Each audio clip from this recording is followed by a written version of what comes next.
In my humble opinion, the 1981 Army-Navy game is one of the most underrated in the storied rivalry's history. Army came in with a 3-7 record and wins only against Brown, Princeton, and Harvard, and losses to Holy Cross and VMI. The loss to VMI is the only loss by Army in 16 meetings in the series. The Cadets' offense averaged only 12 points per game, with their quarterbacks throwing just 5 touchdowns to 16 interceptions. On the other hand, Navy's fortunes could not be any more different, as the midshipmen were 7-3 and had already accepted a bid to the Liberty Bowl to play Ohio State in Memphis. The midshipmen lost a close 21-16 game against the Michigan team that came into that game ranked 7th in the nation and that finished the year ranked 12th. A powerful run game that averaged over 230 yards per game was the key to Navy's success, as Eddie Myers led the way with over 1,000 yards. The midshipmen had won 3 straight games against Army, and 7 of the last 8 meetings, with the 1981 meeting likely continuing the status quo, as Army was a 20-point underdog. Before I talk more about this 1981 Army-Navy game, I ask that you like this video and subscribe to the channel. We got these podcasts, mini-documentaries, and more in this channel. Over 72% of our watch time comes from non-subscribers, so why don't you stay a while and subscribe? I'll hold your jacket for you. Now, let's get back to the story. To everyone's surprise, the 1981 Army-Navy game was a really competitive game. In a defensive struggle where neither team scored a touchdown, Joe Sardiano of Army had arguably one of the greatest punting performances, if not the greatest, in college football history. His 5 punts averaged a then NCAA record of 57.6 yards per kick.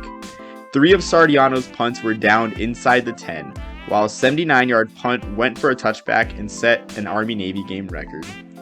Navy threw 2 interceptions in Army territory, with one coming at the Army 6, and the midshipmen missed 2 field goals as the offense could only produce 3 points. Army also had 3 points and its fair share of missed opportunities with 4 fumbles, including one that ended a drive on the Navy 16. A missed 49-yard field goal with 2 minutes and 19 seconds was Navy's last chance to break a 3-3 tie. Army drove from its own 32 to set up a 55-yard field goal in the final seconds, but Dave Alcoin's attempt fell short with 17 seconds left as the game ended in a 3-3 tie.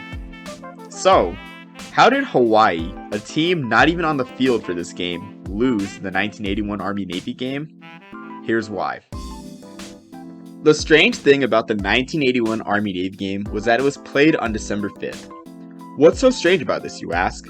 It was scheduled for Thanksgiving weekend at the beginning of the season. The only game scheduled for December 5th at the beginning of the 1981 season was the island clash between Hawaii and South Carolina. ABC had wanted to broadcast the game on the first Saturday of December, and this was literally the only option. This was about to be a huge win for a Hawaii program that had only appeared on ABC once before in a 1979 regional telecast against Temple.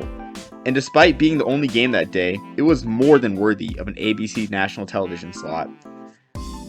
Hawaii went 8-3 in 1980 with a win against West Virginia and a powerful run game that averaged over 190 yards per game. On defense, Lindell Jones intercepted 5 passes for a solid defensive unit.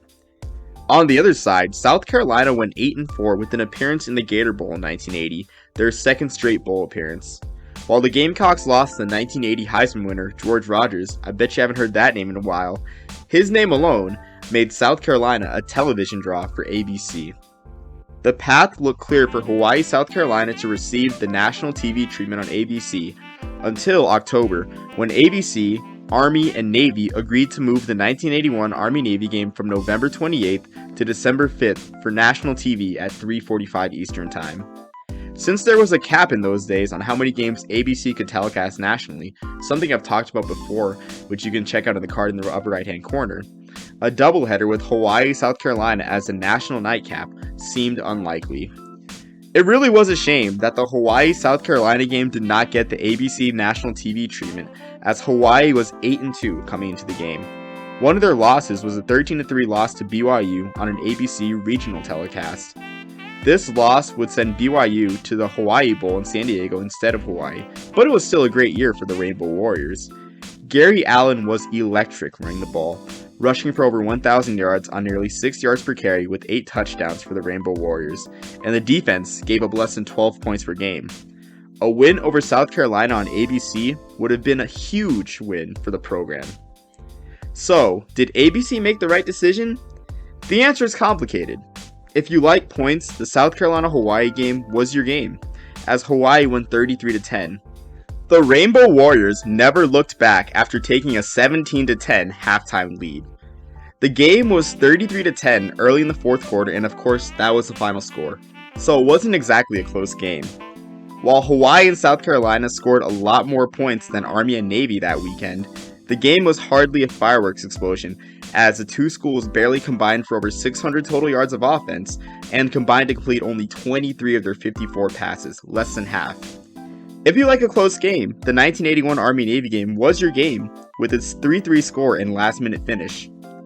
At the end of the day, what happened to Hawaii and South Carolina in 1981 shows that it is so hard to compete with Army and Navy. So just support the troops. Like and subscribe for more videos like this. Thank you.